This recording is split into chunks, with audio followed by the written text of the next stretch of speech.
Imagine wanting something so badly. Maybe a new job or, I don't know, financial freedom, even better health, and truly believing that just by thinking about it, feeling it, acting like it's already yours, you can actually make it happen. Yeah, that core idea that your inner world directly shapes what happens out here. It sounds almost like magic, doesn't it? But what if I told you this isn't just wishful thinking for, like, over a third of people in the US? It's a real belief system. It's incredibly popular, and it's something we see promoted everywhere, especially in what you might call the success industry. Exactly. Welcome to the deep dive. Today, we are jumping into this whole world of manifestation. You know, the idea you can attract what you want, success, money, love, often tied to concepts like the law of attraction or the law of assumption. Right. And our mission here is really to explore why this idea resonates so much. Why are people so drawn to it? We'll also look at how complex ideas, like from quantum physics, get pulled in, often incorrectly. Yeah, that physics connection seems to come up a lot. It does. Yeah. And we want to unpack that and also see what psychology actually tells us about believing you can, well, think reality into existence. What are the real effects? So the goal is to give you, our listeners, a clearer picture, help you navigate these ideas as you chase your own goals, whether that's moving up in your career, getting your finances sorted, or just, personal growth. Understanding the landscape, the beliefs, the claims, the potential pitfalls. That's really the first step to figuring out how you want to approach your aspirations. Okay, let's start with the basics. When we talk about manifestation, what are we actually talking about? How do people who study this stuff define it? So basically, manifestation is understood as this belief that you can cosmically attract success into your life. Cosmically attract. Okay. Yeah, and it's seen as something you achieve through specific practices, things like positive self-talk, really vivid visualization. Not picturing what you want. Exactly. And also acting as if, behaving and feeling as though your goal is already a reality. Okay, so it's internal work, mindset, feelings. Right. That's one part, which researchers sometimes call personal power. It's all that internal stuff. Visualization, positive thinking, cultivating those good emotions, really trying to feel it. Got it. But there's another piece, often called cosmic collaboration. This is the belief part, the idea that there's some kind of external force, the universe, maybe a higher power, we use different terms, that's actually responding to your inner state. So it's not just you doing the work, the universe is helping out. That's the belief, yeah. It's like a partnership between your focus and this external assisting force. You do your part, the cosmos does its part. Personal effort plus cosmic help. Okay, I see why that would be appealing. Which brings me to the next question. Why is this idea so incredibly popular? What's the pull? Well, it taps into some really deep human desires, I think, first off, it offers hope, and maybe even more powerfully, a sense of control. In a world that feels pretty out of control sometimes. Exactly. Life feels unpredictable, chaotic. The idea that you can shape your destiny with your thoughts, that you're not just tossed around by fate, that's incredibly empowering. I can see that. The promise of infinite potential. Right. That you're capable of so much more. Okay. And for many people, maybe those who don't follow a traditional religion, it offers a kind of meaning, a connection to something bigger, a guiding force. Like a modern spirituality? Sort of, yeah. It can foster this enlightened self-image, It promises quick personal transformation, maybe even a shortcut to success and happiness. Yeah. It's a really compelling story. You have the power, and the universe is on your side. It definitely sounds good. But here's where I start getting a little skeptical. You hear manifestation and the law of attraction constantly linked to quantum physics. Constantly, yeah. Terms like energy, vibration, frequency, even really specific physics stuff gets thrown around. How real is that connection? Is there any science to it? Okay, this is really important. The connection that's usually made between manifestation beliefs and quantum physics is, well, frankly, it's almost always based on a fundamental misunderstanding or a misapplication of some very, very complex science. So it's not just simplifying it, it's actually getting it wrong. In most cases, yes. It's a distortion. Look, quantum mechanics is incredibly technical. It requires years of advanced math and physics to really get your head around it. Right, not something you just casually pick up. Definitely not. And what happens is simplified explanations meant for the public, which are fine in themselves, get twisted. Especially, by people who want to make their claims sound more scientific, more legitimate than they actually are. Adding a veneer of science. Precisely. It's like using fancy cooking terms to describe making toast. The language sounds impressive, but it doesn't actually fit. what's happening. So if someone starts talking about quantum physics to explain how manifestation works, maybe pause and listen carefully. That's probably wise, yeah. Often, they'll take some genuinely weird quantum concept, and there are plenty, like entanglement, where particles seem linked over distance. Yeah, I've heard of that. Right. It's fascinating physics. But it doesn't mean you can instantly transfer information or, manifest money just by thinking about an entangled particle somewhere. It's a specific correlation under specific conditions, not a cosmic internet for your desires. Okay, so weird particle links don't equal instant manifestation. Got it. Exactly. Or they might talk about how measuring a particle collapses the wave function, making it choose a state.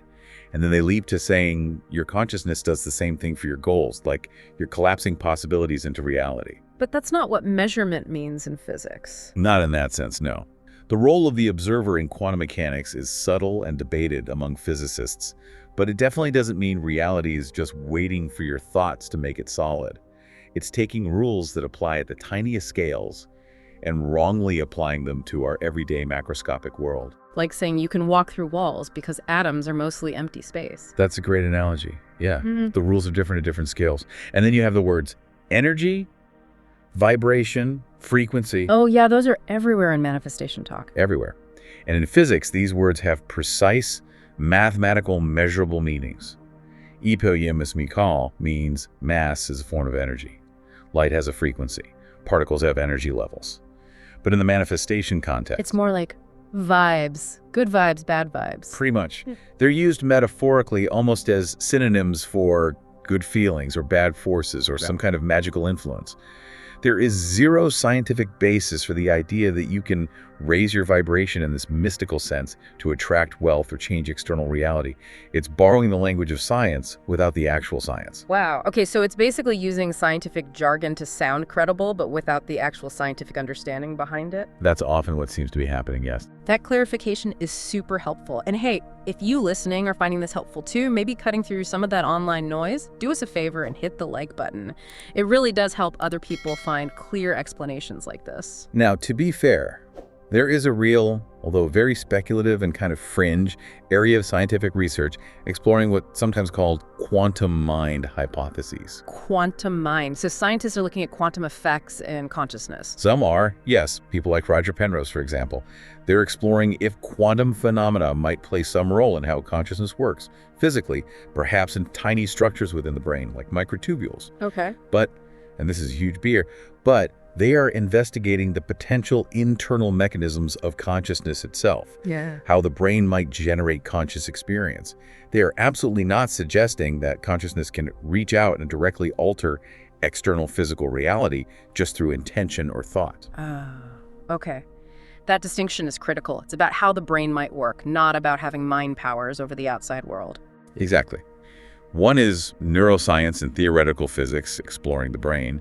The other is, well, closer to magical claims dressed up in science talk. The gap is enormous. So the takeaway on the physics connection is, it's mostly marketing, not science. Largely, yes. Misunderstandings and misapplications are rampant. Fascinating and kind of disappointing for those hoping for a scientific shortcut. Okay, so if the cosmic physics-based claims don't really hold water, let's shift to psychology. Manifestation beliefs are still super common, right? Over a third of Americans believe in it to some degree. That's what surveys suggest, yeah. It's a prevalent worldview. And psychology has studied concepts that sound a bit similar on the surface. Things like self-efficacy, your belief in your own ability to do things. Right, like confidence. Exactly. Or goal-setting theory, the importance of hope, positive expectancy, believing good things are likely to happen. These are all well-researched, scientifically supported concepts. We know they influence motivation, behavior, and outcomes. So believing in yourself, setting goals, staying hopeful that stuff works, psychology backs that up. Absolutely. Decades of research support those ideas. But manifestation, as it's typically discussed in research, adds that extra layer, that belief in magical forces or pseudoscientific mechanisms, the cosmic collaboration part we talked about. The universe helping out because you thought positively. Right. And from a psychological perspective, that specific element often gets categorized closer to magical thinking. The belief that your thoughts or wishes can directly cause events in the external world without any known physical link. So positive thinking and goal setting, good psychology. Adding the universe magically fulfilling your wishes, because of your thoughts. Magical thinking. That's generally the distinction researchers make, yeah. Now, what about the outcomes? What happens for people who strongly believe in manifestation? Yeah. Does it work? Well, it's complicated. Studies find that believers often perceive themselves as more successful, they tend to have higher aspirations, and they report feeling more confident that they will succeed in the future. Okay, so they feel better, more confident. That could be good, right? Believing you'll succeed might make you try harder. It certainly could fuel motivation and persistence, absolutely. However, the research also shows some pretty significant correlations between strong manifestation beliefs and potentially negative real-world outcomes. Oh, like what? Specifically, studies have found links between these beliefs and a greater tendency to engage in risky financial investments. Risky investments. You mean like gambling on stocks or? Yeah, things like highly speculative stock trading, cryptocurrency investments, stuff like that. There seems to be a stronger draw to these high-risk, high-reward type ventures among strong believers. That sounds concerning. It can be. And even more concerning, research has actually found a correlation suggesting a higher likelihood of having experienced bankruptcy among those who strongly endorse manifestation beliefs compared to those who don't. Wow. Bankruptcy. So the belief system promising wealth is actually linked to losing it all. The correlation is there in some studies, yeah. It's a stark contrast.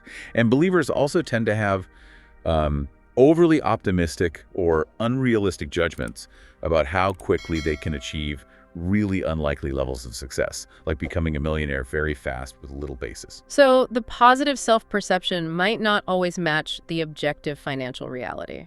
It seems that way sometimes, and this raises some real ethical questions, doesn't it? The success industry heavily promotes these ideas. It can really capitalize on people's deep desires for a better life, for financial security. Preying on hope. Well, whether intentional or not, if these beliefs lead people to swap out solid financial planning, saving, sensible investing, or evidence-based health choices for what amounts to magical thinking, there can be serious harm. Right. If you think visualizing wealth is enough, maybe you don't bother with the boring stuff like budgeting or saving. Or maybe you take a huge gamble on some crypto coin because you feel the universe is guiding you, ignoring all the actual financial risks involved. Similarly, in health, relying solely on manifestation for serious conditions instead of seeking proven medical treatment. That's obviously dangerous. Yeah, conventional medicine has actual data, increased lifespans. Exactly. It's empirically validated. Many alternative practices, sometimes bundled with manifestation, rely much more on placebo effects or subjective feelings, which don't cure underlying diseases. This vulnerability, especially when combined with financial risks, can unfortunately make people susceptible to scams, exploitation, maybe even cult-like groups. So this isn't just a harmless belief system. It can have real, tangible, negative consequences for people's lives, their money, their health. It absolutely can. So that's why understanding the difference is so important. The difference between using genuine evidence-based psychological tools like setting clear goals, building self-efficacy, maintaining realistic optimism, and relying on unsubstantiated claims about magical forces or misused science. You can harness the power of your mind, the real power psychology talks about, without buying into the magical thinking part. Precisely. You can be positive, focused, motivated, and strategic without needing to believe the universe is magically rearranging itself for you based on misunderstood physics. It empowers you to use what works and critically evaluate the rest. That clarity is really valuable. You can take the good, the motivation, the focus, and leave the risky or unproven parts behind. That's the key. It lets you navigate all the advice out there, especially online, much more effectively and protect yourself from potential downsides. This has been a really insightful deep dive. And if you, listening, found this helpful in sorting through these ideas, consider subscribing to our channel. That way you won't miss our future explorations into other fascinating topics. We'd love to have you with us. Definitely. Knowing how to balance powerful personal beliefs with what the evidence actually shows is crucial for reaching your goals safely and effectively. Absolutely. So we've looked at why manifestation is so appealing, how that quantum physics connection is pretty shaky, To say the least. and what psychology reveals about both the perceived benefits and the very real potential risks, especially financially. So what part of this discussion stood out to you the most? Maybe the debunking of the physics claims, or perhaps the research linking these beliefs to financial risk-taking. We're genuinely curious about your thoughts. Let us know in the comments below. Yeah, we love hearing from you. And maybe here's a final thought to chew on. When you come across advice for achieving your dreams, career, money, whatever, take a moment to consider its source. Is it grounded in solid principles from psychology, economics, actual tested strategies? Or is it leaning more on those appealing but ultimately unproven ideas about consciousness magically changing reality? And what does that difference mean for how you choose to move forward towards your goals? Think critically, aim high, but make sure your actions are informed. Thanks for joining us on the Deep Dive.